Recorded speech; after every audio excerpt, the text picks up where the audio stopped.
would like to discuss about some more registration thing here. So let's go ahead. So here we will see the search history and registration that we discussed, that how it went through the transforms and so on. So first of all, like we can see in Expressway, this is a different lab. This is instructor lab. I'm just using to demonstrate it. So here in configurations, first let's verify the domain. We do not have a domain. Let's add one. So the domain we have to add here is CLL hyphen lab dot internal. So this is how we add domains. We can add multiple domains here. So it depends on the Expressway and its version series, how many domains you can add. So see if it shows here.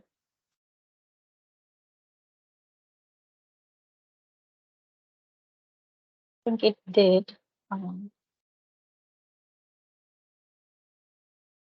Just delete this and create a new domain.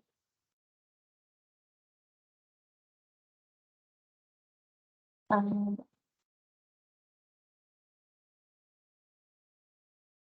yeah, so does it show? It shows the character range, but not how many domains we can configure. So yeah, it varies on the Expressway version. So we are creating one domain here to which we want our endpoints to be registered. So hyphen lab dot internal.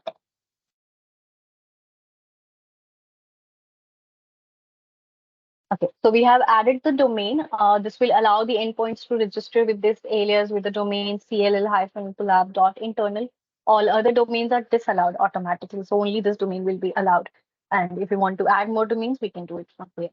Next, what we will do is we will do endpoint registration here, for which I'm using a different application. It's called a Yet client.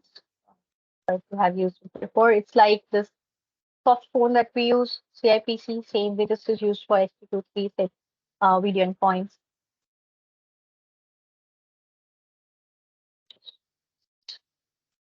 Okay, so in this, we will go to settings, accounts, and add new. And we have to provide some information here like provider not required. Let's suppose protocol we want SIP, username, passwords we have to configure here manually.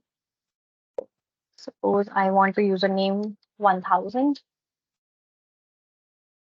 which is a numeric one, and some password, suppose Cisco, this password, server or Expressway. Here the Expressway uh, server IP is 10.1.5.1. That's it. And we can see it online. It means it is registered. You see just at the bottom, it is registered with the SIP URI here.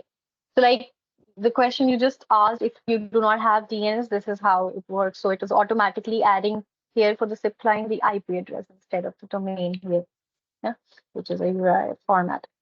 Then same way, we will go to second PC, which on which we have another Gate client, which we can register. Let's register that with SP23.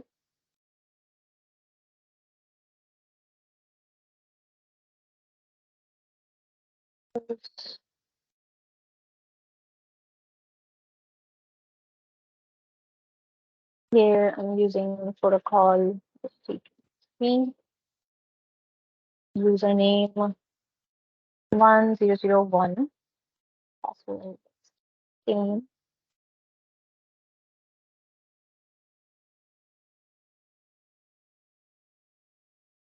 The expressway here is 10.1.5.21.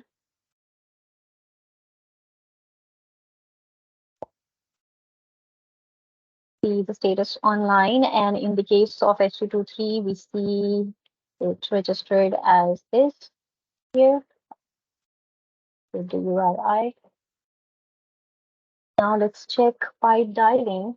PC1, we will dial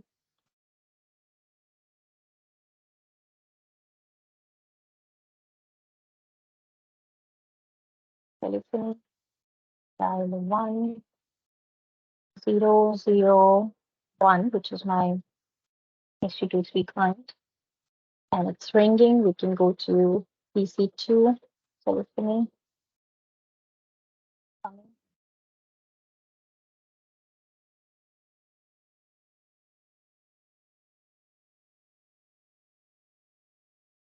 here, answer, and it's answered. We can see the call active. After some time, it's disconnected, and we see the search history. So let's go to Expressway 1.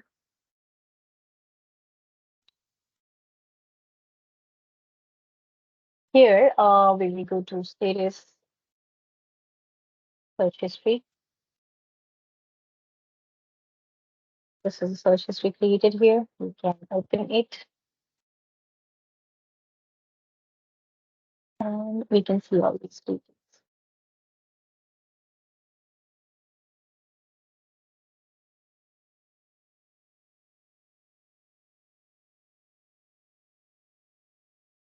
We can see registrations for these two that we have done.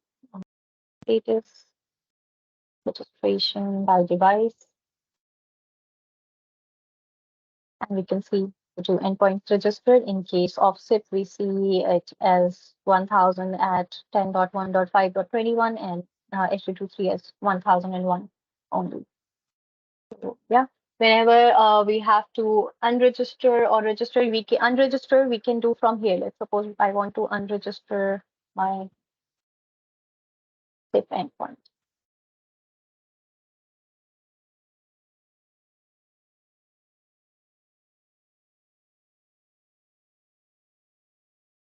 So I can do it from here, but then again to re-register it, it has to be done from the endpoint. So we'll have to go to the endpoints account, and then from there we have to enable it to register again.